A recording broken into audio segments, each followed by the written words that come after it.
تاریخ مختصری در مورد تاجک ها. تاجک ها یکی از قوم های آریایی هستند. مردم شجاع، متمدن و دارای تاریخ پر افتخار هستند. معنی تاجک مردم تاجدار معنی می دهد. تاجک قوم بومی یعنی اصلی خراسان بزرگ یعنی افغانستان امروزی هستند که 43% افغانستان را، 90% تاجکستان را، 15% ازبکستان را، 2% چین را و 90% ایران را تشکیل می دهند. زبانشان فارسی می باشد.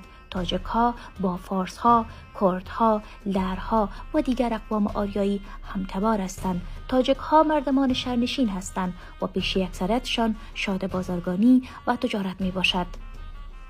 مردم تاجک در سال 21 هجری 642 میلادی توسط حضرت عمر فاروق رضی الله عنه و حضرت عثمان غنی رضی الله عنه به دین مقدس اسلام مشرف شدند و تمام مردم تاجک مسلمان هستند. شاعران معروف تاجک ها عبارتند از رودکی، حنظله، بادغیسی، مولانای بلخی، بیتاب، خواجه عبدالله انصاری، فراخی سیستانی، ناصر خسرو بلخی، جامی، رابعه بلخی، ابوالقاسم فردوسی، سنایی غزنوی، بیدل، اشقری و قهار آسی می باشد.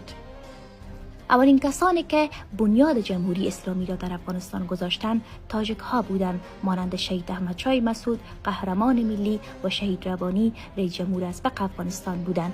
شخصیت های بزرگ اسلامی تاجک ها عبارتند از امام ابو حنیفه رحمت الله علیه، امام بخاری، امام ترمذی، فاضل بیگ، ابو داود، ابو مسلم خراسانی و دیگران می باشند. شخصیت های تاریخی و علمی تاجک ها مولانای بلخی، ابو علی سینای بلخی، فاضل بیگ، ابو عبید جوزجانی، الغزالی، حکیم سنایی غزنوی، البیرونی، خواجه عبدالله انصاری، الفارابی و دیگران می باشند که به نام‌های مولانای بلخی، الفارابی و ابو علی سینای بلخی در سراسر جهان 10 دانشگاه‌ها هست و کتاب‌های آنها در سراسر جهان تدریس هم می‌شوند. مردم تاجک با چندین متجاوزین خارجی جنگیدند و از وطن خود دفاع کردند که عبارتند از اسکندر مقدونی یعنی یونانی‌ها، چنگیزخان یعنی منگول‌ها، انگلیس‌ها، روس‌ها و پاکستان. تاجیک‌ها از 5300 سال در سرزمین آریانا یعنی افغانستان، تاجکستان، ازبکستان، ترکمنستان،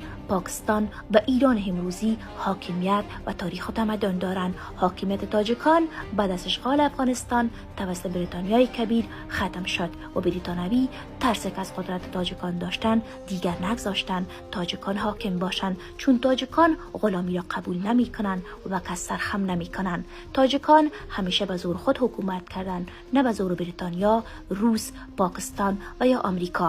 امپراتوری های مشهور تاجکان در آریانای بزرگ یعنی افغانستان امروزی قبل از اسلام عبارت بودن هست: مادها، اخامنشیها، نیا ایلامی، سکاها، کیانیان بلخ، کنداهراها، یفتلیها، پیشدادیان، اسپها، تخاریان، کوشانیها، موندیگک، اشکانیان، پارتها، ساسانیها و کیداریان می باشد.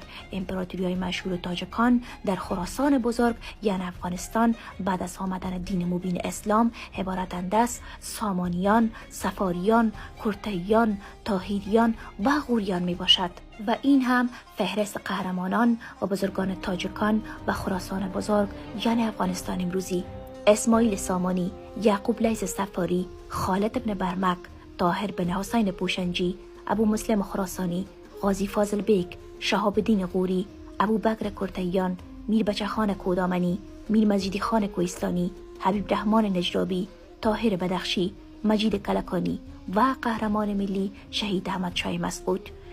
تاجکان به اسلام بی‌حد احترام دارند. ابو مسلم خراسانی و خالد ابن برمک به خاطر کامیابی حکومت اسلامی عباسیان در خراسان بزرگ زیاد جهاد کردند. اولین کسانی که علیه تجاوز بریتانیا جهاد کردند میر بچه خان و میر مجیدی خان بودند. اولین کسانی که علیه حکومت کمونیستی و تجاوز شوروی سابق جهاد کردند تاجکان بودند، مانند احمد شاه مسعود قهرمان ملی.